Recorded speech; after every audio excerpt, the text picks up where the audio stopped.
Assalamu alaikum, dear student. Good morning. Stay home, safe life. Here 9th May 2020. The day is Saturday and we do English of class 5. The topic is helping others. 5 class आप लोगों को यहाँ पर diary mention की गई है English की. मैं आज आप लोगों को 9th मई की डायरी करवाऊंगी. सबसे पहले हम लोग इंग्लिश की डायरी करेंगे. यहाँ पर आपको कंपाउंड वर्ब, वर्ड्स, प्रीफिक्सेस और फिल इन द ब्लैंक्स और नाउन अंडरलाइन, एमसीक्यूज वगैरह करवाए जाएंगे. सबसे पहले हम लोग कंपाउंड वर्ड्स को करेंगे. Compound words combination of 2 smaller words, यानी कि 2 छोटे वर्ड्स मिलकर कंपाउंड वर्ड्स बनाते हैं. जैसे कि आम और चेयर 2 अलग अलग वर्ड्स हैं लेकिन मिलकर ये आम चेयर बना देंगे. इसी तरह एवर और ग्रीन 2 अलग अलग वर्ड्स हैं और ये मिलकर एवर ग्रीन बना देंगे. इसको कंपाउंड वर्ड्स कहते हैं. नेक्स्ट है हमारे पास prefixes. Single word use before a word to form new word. ये एक साबके के लिहाज से भी यूज होता है. जैसे कि एक वर्ड है रैप और एक वर्ड है पैक्ट. अब इनसे पहले जो वर्ड हम यूज करेंगे उसको कहते हैं प्रीफिक्सेस. जैसे कि अनरैप, अनपैक्ड, एक न्यू वर्ड्स बनाने के लिए. जैसे इसको हम उर्दू में साबका भी कह सकते हैं. इसी तरह अब हम लोग फिल इन द ब्लैंक्स करेंगे. Come to fill in the blanks, page number 32. अब यहाँ पर आप लोग देखें कि आप लोगों को मस्कुलन और फेमिनन बताए गए हैं. अब पहली ब्लैंक आप लोगों ने देखनी है. इसमें the host and the dash welcome there guest. अब इसमें होस्ट का आप लोगों ने फेमिनन बताना है, होस्टेस. सेकंड में इसी तरह आप लोगों ने स्टीवर्ड का बताना है, स्टीवर्डेस. अंकल का बताना है, आंट. और फोर्थ में आप लोगों ने the prince was 8 and the dash was 5. Prince का आपने बताना है princess. Ladies and dash welcome to our party. Ladies का आपने बताना है gentleman. Here come to page number 33. Underline the nouns in the sentence below. जो आप लोगों को नीचे सेंटेंसेस दिए गए हैं इसमें आप लोगों ने नाउन को अंडरलाइन करना है. बेसिकली नाउन क्या होता है? किसी भी चीज, जगह या नाम को हम लोग नाउन कहते हैं. तो इसमें आप लोगों ने बताना है, आप फर्स्ट सेंटेंस में आ जाएं. एनोरल इज ईटिंग एन एप्पल. एनोरल सेब खा रही है. अब आप इसमें देखिए नाम और चीज क्या है. एनोरल नाम हो जाएगा और चीज एप्पल हो जाएगा. इसमें आप लोगों ने नाम को और एप्पल को अंडरलाइन कर दिया. इसी तरह आप लोगों ने बिलो जो हैं इनको भी इसी तरह नाम, चीज, जगह को अंडरलाइन करना है. Here come to page number 34. Choose the correct option. The first is I wish you would stop bothering me. अब यहाँ पर देखिए आप लोगों को कि यहाँ पर आपने बताना है कि स्टॉप आएगा, क्वेश्चन मार्क आएगा या सेमीकोलन आएगा या फिर कॉमा आएगा. अब स्टॉप वहां पर आता है जहां पर सेंटेंस खत्म हो जाता है. क्वेश्चन मार्क वहां पर आता है जहां पर आप लोग क्वेश्चन पूछते हैं. सेमीकोलन वहां पर आता है जहां पर आप किसी को सरप्राइज करते हैं या किसी को गुस्सा दिलाते हैं. और कॉमा वहां पर आता है जहां पर बात जारी होती है. अब यहाँ पर बिल्कुल एक कमांड दे दी है. यहाँ पर एक बंदे को गुस्सा दिलाया या फिर किसी के ऊपर बात को महदूद कर दिया है तो यहाँ पर सेमीकोलन यूज होगा. क्योंकि ना तो यहाँ पर सेंटेंस खत्म हो रहा है, ना तो क्वेश्चन खत्म हो रहा है और ना ही बात आगे जा रही है. यहाँ पर किसी को महदूद कर दिया गया है तो यहाँ पर हम सेमीकोलन यूज करेंगे. The second is my brother has been working for 2 weeks. मेरा भाई 2 हफ्ते से काम कर रहा है. अब देखिए यहाँ पर उसने सेंटेंस खत्म कर दिया है तो यहाँ पर स्टॉप आएगा. ना तो क्वेश्चन मार्क आएगा, ना सेमीकोलन आएगा, ना ही कोमा. इसी तरह आप लोगों ने इन सब ऑप्शन को फिल करना है. अब थर्ड में आएगा क्वेश्चन मार्क, फोर्थ में आएगा सेमीकोलन, 5 में आएगा अनपैक, 6 में आएगा डिसअपियर, 7 में आएगा कॉमन जेंडर, 8 में आएगा न्यूटर, 9 में आएगा फेमिनन, 10th में आएगा masculine. Now come to your English B book. आज हम लोग एप्लीकेशन करेंगे जो कि फॉरगिवनेस ऑफ फाइन है, यानी कि आपके जो चार्जेस होते हैं उनको माफ करना, यानी कि फाइन को माफ करना. पैटर्न आप लोगों का वही है जो आप लोगों को फॉलो करवाया गया है, उसी को आप लोगों ने फॉलो करना है. मैं थोड़ा सा आप लोगों को एक्सप्लेन कर देती हूँ इस सारी एप्लीकेशन को. With due respect I beg to say that I was in last week. बहुत रिस्पेक्ट के साथ मैं कह रहा हूँ कि मुझे पिछले वीक बुखार था. I leave far from the school. मैं अपने स्कूल से दूर रहता हूँ. So I could not send my application in time. मैं वक्त पर एप्लीकेशन को नहीं सबमिट करवा सका. ड्यू टू माई एब्सेंस, मेरी गैर मौजूदगी में I have been Fin RS20. मुझे 20 रुपये फाइन हो गया है. I request you to kindly remit the fine. मैं आप लोगों से गुजारिश करता हूँ मेरी फाइन को माफ किया जाए. I shall be highly grateful to you for the act of kindness. मैं आप लोगों का बहुत शुक्रगुजार हूँगा। अब हम लोग अपने ऐसे की तरफ आते हैं जो कि है माई बेस्ट फ्रेंड। इसको भी मैं एक दफ़ा रीड आउट कर देती हूँ, उसकी ट्रांसलेशन कर देती हूँ आप लोगों को। I have many friends but Abdul Rahman is my best friend. मेरे बहुत दोस्त हैं लेकिन अब्दुल रहमान मेरा अच्छा दोस्त है। He is very sincere boy, वो बहुत सिंसियर है। He is of my age, वो मेरी एज का है। ही स्टडी इन माई क्लास, वो मेरी क्लास में पढ़ता है या मेरी जमात में पढ़ता है।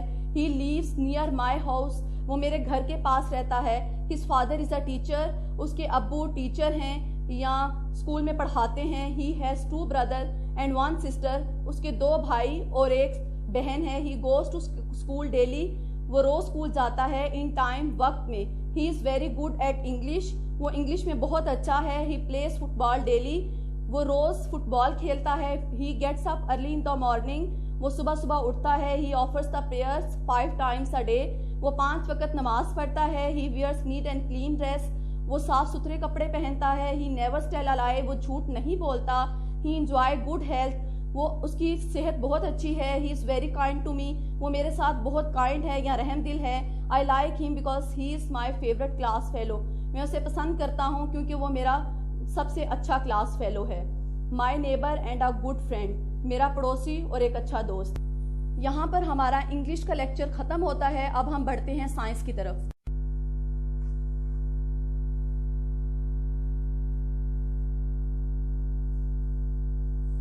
Now we move to the next diary of science. The topic name is force in action. Here we do words meaning and short question. Force in action.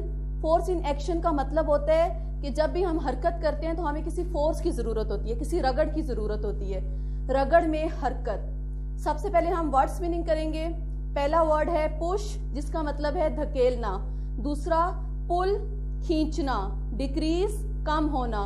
Friction, रगड़। मैयट, मापना या मुतय्यन करना। टेंड, हरकत करना। अब हम शॉर्ट क्वेश्चन करेंगे। पहला क्वेश्चन है define the following with example.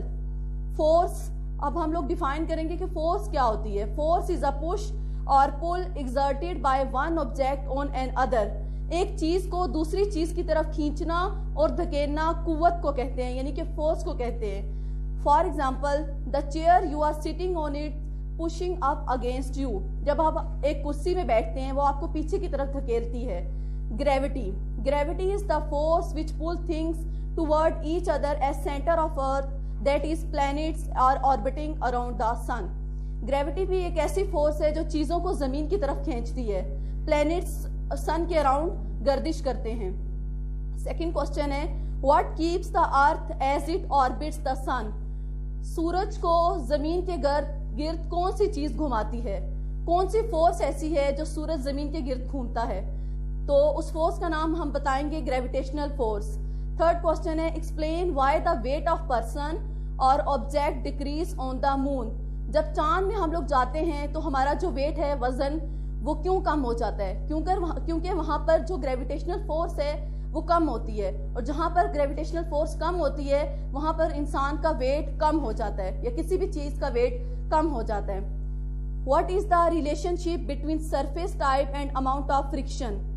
Rough surface has more friction than plain and smooth surface. जो आपके पास रफ सरफेस होती है उसमें रगड़ ज्यादा होती है। जो प्लेन सरफेस होती है, जो पॉलिश हुई होती है या जिसमें ऑयल गिरा हुआ होता है, उसमें फ्रिक्शन यानी कि रगड़ कम होती है। यहाँ पर हमारी आज की डायरी खत्म होती है। Dear students, Assalamu alaikum. Stay home, safe life. Here we explain the diary of 9th May 2020 and the subject is Maths for class 5th and the name of topic is exercise 8 perimeter and area. Today our diary is page number 163, question number 1, 2, 3, 4, 5, 7, 8 book पर plus question number 6 and 9 homework on neat copies. So come to your books and open your fill in the blanks. Chapter number 8 पे आ जाए, perimeter and area. इसकी exercise 8 be open करेंगे। Question number 1 is fill in the blanks and the A part is the closed region in a shape is called its area। किसी भी चीज के महदूद इलाके या महदूद पॉइंट को एरिया कहा जाता है। And the next part is the area of rectangle is equal to dash unit square. Area of rectangle equal होता है लेंथ मल्टीप्लाई ब्रेथ के। एरिया का फार्मूला है length multiply breadth unit square. And the next part is if length is one side of a square then its area is dash unit square. अगर square की एक side length के L के बराबर है, L mean length, then its area is, तो इसका area क्या होगा L multiply L equal to L square unit square. And the next part is in a rectangle L equal to L mean length equal to 9 centimetre and breadth equal to 4 centimetre, then its area is, जैसे कि length का area का formula है length multiply breadth 9 centimetre multiply 4 centimetre equal to 9 4 36 centimetre square. And the next part is the area of square with side 1 centimetre will be dash. Area of square की एक side 1 centimetre के equal है, total area इसका कितना होगा। Area of square की sides 1 centimetre के equal है, तो इसका area 1 centimetre multiply 1 centimetre, total कितना होगा 1 centimetre square.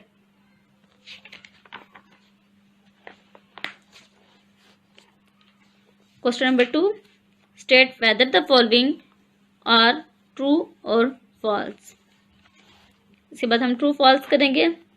And the A part is a square with side 4 centimeter and a rectangle with side 8 centimeter and 2 centimeter have the same area। वो कह रहे हैं कि स्क्वायर की साइड 4 सेंटीमीटर के equal है और रेक्टेंगल की साइड 8 सेंटीमीटर एंड 2 सेंटीमीटर के इक्वल है, तो क्या इन दोनों का सेम एरिया होगा। स्क्वायर की साइड 4 सेंटीमीटर, मतलब स्क्वायर का अगर हम एरिया फाइंड करें 4 सेंटीमीटर मल्टीप्लाई 4 सेंटीमीटर स्क्वायर में तो 16 आ जाएगा, 16 सेंटीमीटर स्क्वायर। इसी तरह रेक्टेंगल की एक साइड 8 सेंटीमीटर, दूसरी साइड 2 सेंटीमीटर है, 8 centimetre multiply 2 centimetre equal to 8 two 16 centimetre square, इसलिए इन दोनों का एरिया सेम है, तो ये ट्रू होगा। And the B part is if the length of a rectangle is 15 centimetre and the breadth is 10 centimetre. Rectangle की लेंथ 15 सेंटीमीटर है और ब्रेथ 10 सेंटीमीटर है, then the area of rectangle is 25 centimetre square. अगर rectangle की length 15 centimetre हो, breadth 10 centimetre हो, तो क्या इसका एरिया फिर 25 सेंटीमीटर स्क्वायर होगा। जैसे कि area equal to length multiply breadth है, 15 सेंटीमीटर मल्टीप्लाई 10 सेंटीमीटर हमारे पास होता है 150 centimetre square, 15 10 150 centimetre square. The area of rectangle is 25 centimetre square, तो ये रॉन्ग होगा। Next part is the area of a square with each side 5 centimetre.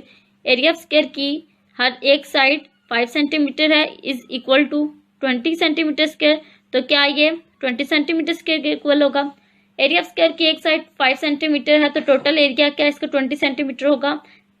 5 centimetre multiply 5 centimetre 25 centimetre square होता है, और यहाँ पे गिवन है 20 सेंटीमीटर स्क्वायर, तो ये फॉल्स होगा। The area of a composite shape can be found by dividing the shape in rectangles and square। किसी भी कंपोजिट शेप के एरिया को हासिल करने के लिए रेक्टेंगल और स्क्वायर के एरिया को अगर आपस में डिवाइड कर दिया जाए तो कंपोजिट शेप का एरिया फाइंड किया जा सकता है, इसलिए ये ट्रू होगा। If L equal to 18 centimetre, L mean length and breadth में equal to 1 centimetre, then area is 18 centimeter square.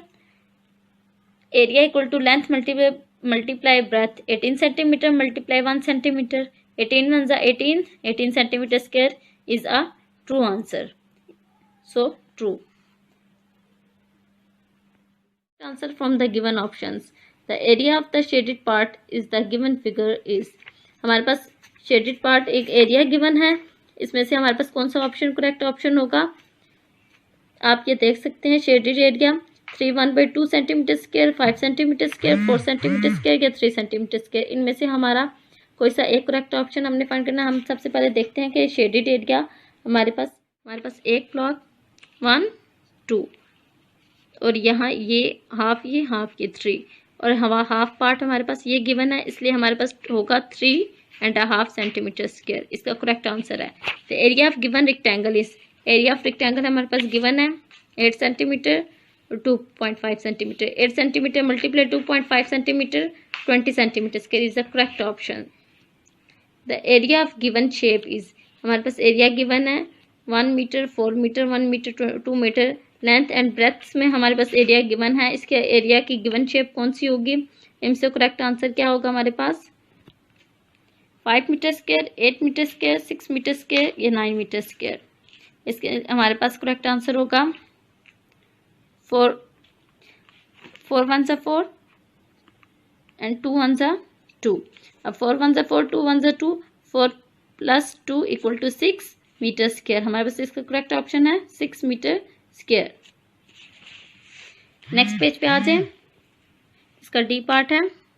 If the parameter of square is 16 centimetre then its area.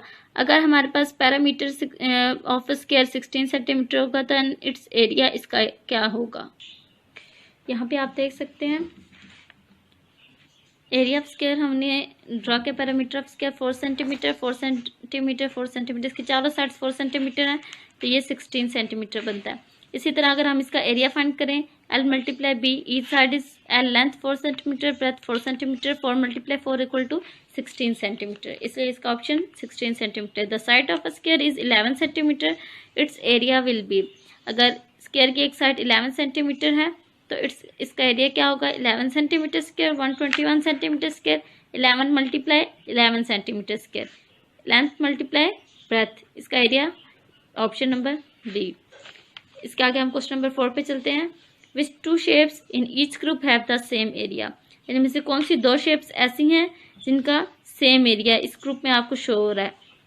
यहाँ पे हम काउंट करते हैं, देखते हैं हमारे पास इस एरिया में शेडेड एरियाज में हमारे पास कितने कितने ब्लॉक सेम हैं, कौन कौन से शेप्स हमारे पास सेम गिवन है?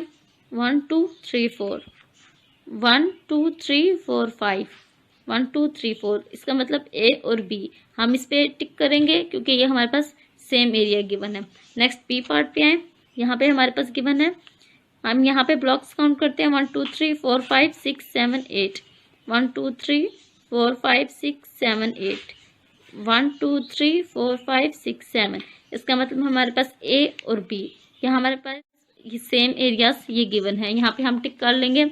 इसी तरह हमारे पास सी, सेम पार्ट्स हमने इसी तरह करने हैं, इनके काउंट्स करने हैं, जो एरियाज ब्लॉक सेम है उन पे हमने टिक मार्क करना है। इसमें हमारे पास बी और सी सेम ब्लॉक्स हैं, इसलिए हम यहाँ पर इन दोनों पे बी और सी पे टिक कर देंगे, ये सेम एरिया।